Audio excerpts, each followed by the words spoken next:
कितना खतरा है मंकी पॉक्स से। मंकी पॉक्स के मामले अभी भले ही 100 के आसपास हों, लेकिन चिंता इस बात से बढ़ी है कि इसके मामले अफ्रीका से बाहर पाए गए हैं और अधिकतर मरीज ऐसे हैं जो हाल में अफ्रीका नहीं गए थे। Navbharat gold team.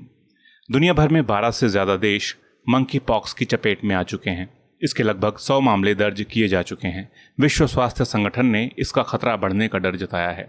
चिंता इस वजह से बढ़ी है कि अब तक ये बीमारी मध्य और पश्चिमी अफ्रीका तक सीमित थी और वहाँ भी मुख्य तौर पर जानवरों में ही इसे देखा जाता था, लेकिन अब इसने अफ्रीका महाद्वीप के बाहर भी पांव बढ़ा दिए हैं। हाल ये है कि बेल्जियम ने अपने यहाँ मंकी पॉक्स से इन्फेक्टेड लोगों को 21 दिनों के लिए क्वारंटीन करने का आदेश जारी कर दिया है। अमेरिका, कनाडा और ऑस्ट्रेलिया के अलावा 9 यूरोपीय देश भी मंकी पॉक्स की चपेट में आ चुके हैं। सवाल यह है कि क्या भारत में इसका खतरा है, लेकिन इसका जवाब जानने से पहले ये जान लेते हैं कि मंकी पॉक्स दरअसल है क्या। ये एक वायरस इन्फेक्शन है। इस बीमारी को पहली बार 1958 में लेबोरेटरी में रखे गए एक बंदर में देखा गया था। इंसानों में मंकी पॉक्स का पहला मामला 1970 में डेमोक्रेटिक रिपब्लिक ऑफ कॉन्गो में सामने आया।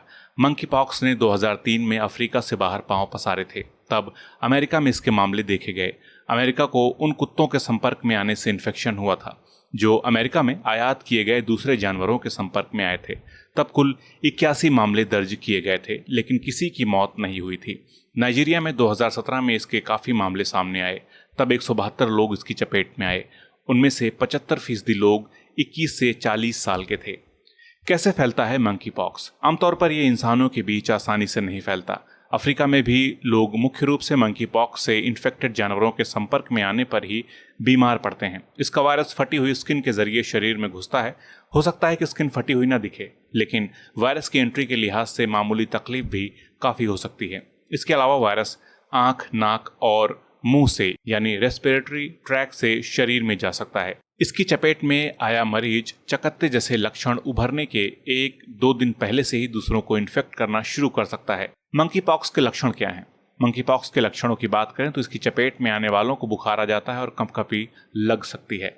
मांसपेशियों और सिर में दर्द होता है। लिम्फ नोड्स में सूजन आ जाती है। थकान महसूस होती है। बीमारी बढ़ने पर शरीर पर चकत्ते बढ़ने लगते हैं। ये लक्षण इन्फेक्शन के 3 दिनों के भीतर दिखने लगते हैं। चकत्ते छाले आमतौर पर चेहरे पर, हथेलियों में और तलवों पर उभरते हैं। इसके अलावा ओरल म्यूकस मेम्ब्रेन, प्रजनन अंगों और कॉर्निया पर भी इसका असर पड़ सकता है। इसके लक्षण 2 से 4 हफ्तों में खत्म हो जाते हैं। हालांकि कुछ लोग गंभीर रूप से बीमार पड़ सकते हैं। इस बीमारी के चलते मृत्यु दर 1 से 10% तक रही है।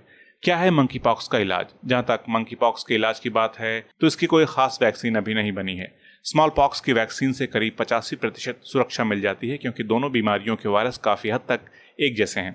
मंकी पॉक्स वायरस के मुख्य रूप से 2 स्ट्रेन हैं, एक सेंट्रल अफ्रीकन और दूसरा वेस्ट अफ्रीकन। मंकी पॉक्स से क्यों बढ़ी चिंता? मंकी पॉक्स को लेकर चिंता इसलिए बढ़ी है कि पहली बार इसके मामले अफ्रीका से बाहर मिले हैं। अब तक वेस्ट और सेंट्रल अफ्रीका तक ही ये बीमारी सीमित थी। वहाँ भी मुख्य रूप से जानवरों में ही इसे देखा गया था। अफ्रीका महाद्वीप से बाहर इसके मामले मिलने से ही विश्व स्वास्थ्य संगठन ने भी चिंता जताई है।